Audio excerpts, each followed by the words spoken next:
Om Swastiastu. Selamat pagi anak-anak. Berjumpa lagi hari ini bersama Bapak pada pembelajaran tematik, yaitu kita pada tema 3, subtema 3, pembelajaran 4, pembelajaran 5, dan pembelajaran 6. Nah, sebelum kita lanjut ke materi, Bapak ingin bertanya bagaimana kabar kalian pada hari ini. Semoga kalian tetap dalam keadaan sehat.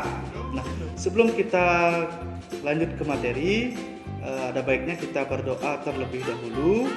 Semoga pembelajaran hari ini bermanfaat bagi kita. Berdoa menurut kepercayaan masing-masing. Berdoa dipersilakan.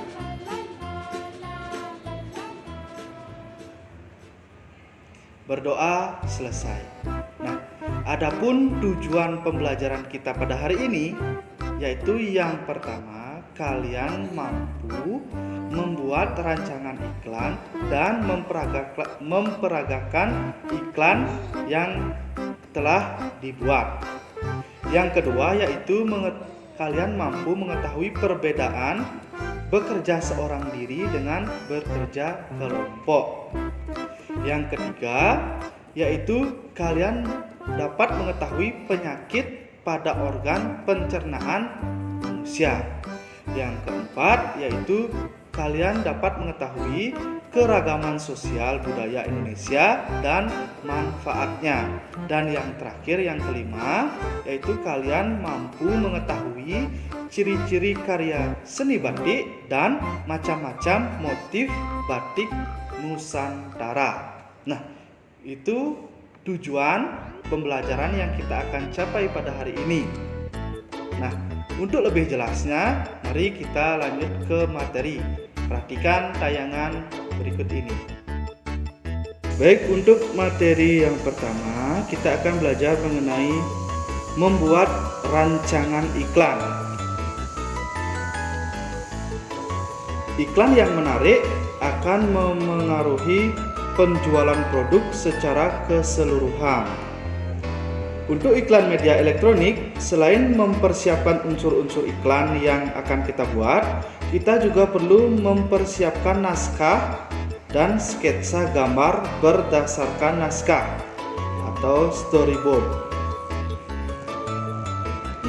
Membuat iklan berdasarkan rancangan yang telah dibuat. Langkah-langkah yang perlu dipersiapkan dalam pembuatan iklan pada media elektronik. Yang pertama, memeriksa kembali naskah iklan yang telah dibuat. Yang kedua, menyiapkan perlengkapan pendukung iklan sesuai naskah yang telah dibuat. Yang ketiga, menyiapkan para pemeran yang sesuai dengan tokoh-tokoh pada naskah. Yang keempat, berlatih sesuai naskah yang telah dibuat. Nah, itu adalah langkah-langkah yang perlu dipersiapkan dalam pembuatan iklan pada media elektronik. Nah, tujuan setiap iklan adalah untuk dapat mempengaruhi penonton supaya membeli produk atau jasa yang kita tawarkan. Selanjutnya, memperagakan iklan yang telah dibuat. Hal-hal yang harus diperhatikan sebelum memasang dan menampilkan iklan. Yang pertama, iklan yang dipasang harus tepat sasaran. Yang kedua, memilih media yang paling cocok untuk iklan yang telah dibuat. Yang ketiga, memilih waktu pemasangan iklan yang tepat.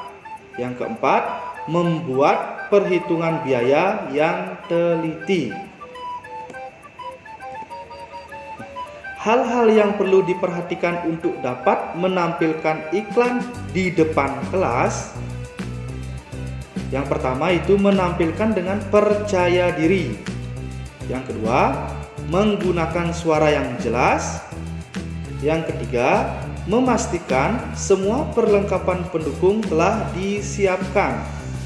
Yang keempat, menghafalkan dialog dan peran sesuai sketsa gambar dan naskah yang telah dibuat. Nah, jadi itu hal yang harus diperhatikan.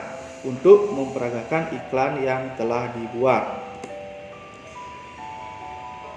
Selanjutnya kita akan belajar mengenai perbedaan bekerja seorang diri dan kelompok.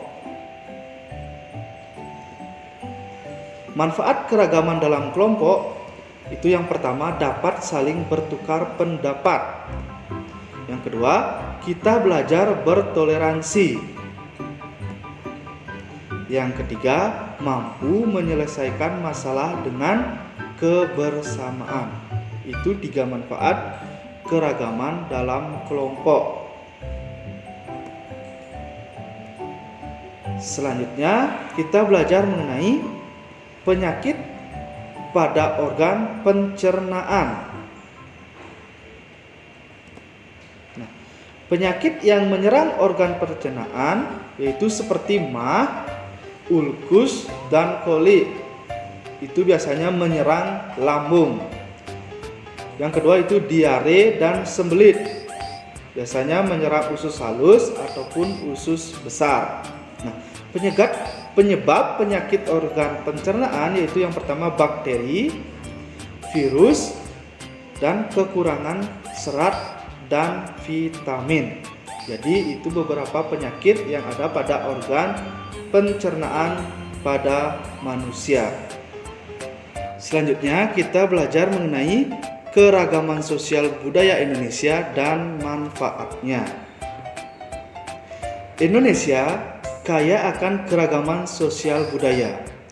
Keragaman yang ada menjadi modal dalam pembangunan sosial.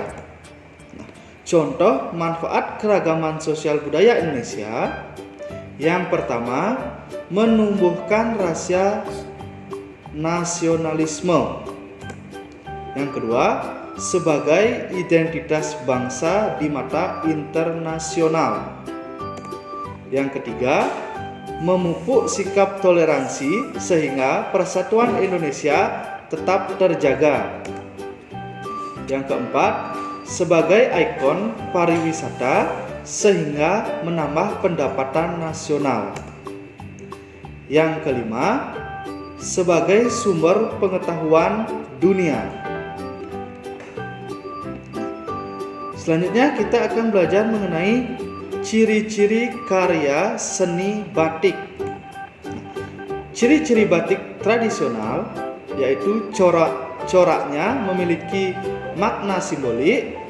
Yang kedua, umumnya bermotif ular, pagoda, geometris, atau barong. Yang ketiga, warna cenderung gelap seperti hitam, coklat, kehitaman atau putih. Yang keempat, motif batik merupakan ciri khas daerah asal. Selanjutnya, ciri-ciri batik modern. Yang pertama yaitu coraknya tidak memiliki makna simbolik khusus. Yang kedua, umumnya bermotif tumbuhan dan rangkaian bunga. Yang ketiga, warna cenderung bebas seperti biru, merah, atau ungu. Yang keempat, motif batik bukan merupakan ciri khas dari daerah asal. Nah, ini adalah ciri-ciri karya seni batik, yaitu yang pertama ciri-ciri batik tradisional dan ciri-ciri batik modern. Nah, perhatikan gambar berikut ini. Ini adalah contoh batik tradisional. Gambar berikutnya yaitu contoh batik modern. Nah, teknik pembuatan batik ada 3, yaitu teknik tulis, teknik cap, dan teknik cetak atau sablon. Nah, macam-macam motif batik Nusantara. Yang pertama, perhatikan gambarnya, ini adalah motif batik dari Aceh. Gambar yang kedua, motif batik dari Jakarta. Yang ketiga adalah motif batik dari Cirebon. Yang keempat adalah motif batik dari Riau. Nah, ini adalah berbagai motif batik Nusantara. Selanjutnya ada batik dari Solo. Selanjutnya ada motif batik dari Yogyakarta. Selanjutnya ada motif dari Tegal. Dan yang terakhir ini motif batik dari Pekalongan. Nah, ini adalah gambar beberapa jenis motif batik yang ada di Nusantara atau di Indonesia.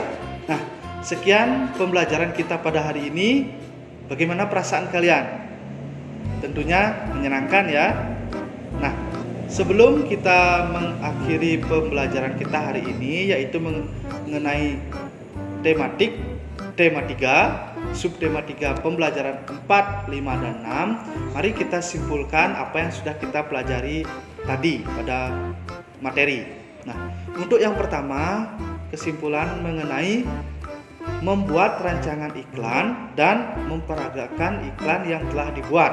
Nah, yang dimana untuk langkah-langkah pembuatan iklan yaitu memeriksa kembali naskah, menyiapkan perlengkapan pendukung, menyiapkan para pemeran yang akan menjadi tokoh dalam naskah tersebut, dan berlatih sesuai naskah. Itu adalah langkah-langkah pembuatan iklan media elektronik. Nah, di mana tujuan setiap iklan adalah untuk mempengaruhi penonton supaya membeli produk atau jasa yang kita tawarkan.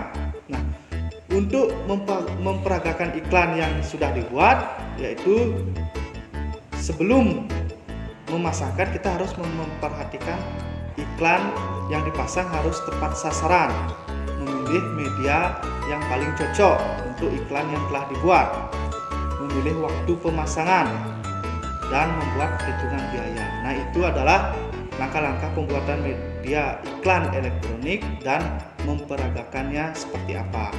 Nah, selanjutnya kesimpulan yang kedua mengenai perbedaan bekerja seorang diri dan bekerja kelompok, yang dimana manfaat keragaman bekerja dalam kelompok yaitu yang pertama dapat saling bertukar pikiran, kita belajar bertoleransi dan mampu menyelesaikan masalah dengan kebersamaan. Itu manfaat dalam keberagaman bekerja dalam kelompok.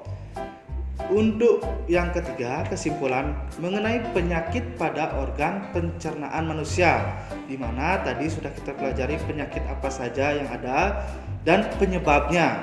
Jadi kalian sudah tahu penyebabnya, kalian bisa mengetahui atau cara mengatasinya bagaimana. Kesimpulan yang ketiga yaitu mengenai keragaman sosial budaya Indonesia dan manfaatnya, di mana Indonesia itu sangat kaya akan keragaman sosial budaya. Keragaman yang ada itu menjadi modal dalam pembangunan sosial, di mana salah satu contoh manfaat keragaman sosial budaya yaitu menumbuhkan rasa nasionalisme. Jadi selanjutnya itu kesimpulan yang terakhir mengenai ciri-ciri karya batik dan contoh-contoh batik tadi yang ada di Nusantara. Nah, yang di mana kita sudah pelajari tadi yaitu ciri-ciri batik tradisional dan ciri-ciri batik modern. Dan satu, teknik pembuatan batik yang dimana tadi dibagi 3, yaitu teknik tulis, teknik cap, dan teknik cetak atau sablon. Dan berbagai jenis batik, motif batik tadi sudah kalian amati pada gambar yang sudah Bapak sediakan. Nah, itu kesimpulan yang dapat Bapak sampaikan, yang dapat kita simpulkan dari pembelajaran kali ini. Semoga pembelajaran kali ini bermanfaat bagi kita semua. Bapak akhiri pembelajaran hari ini dengan Parama Santi. Om Santi Santi Santi Om. Sampai jumpa.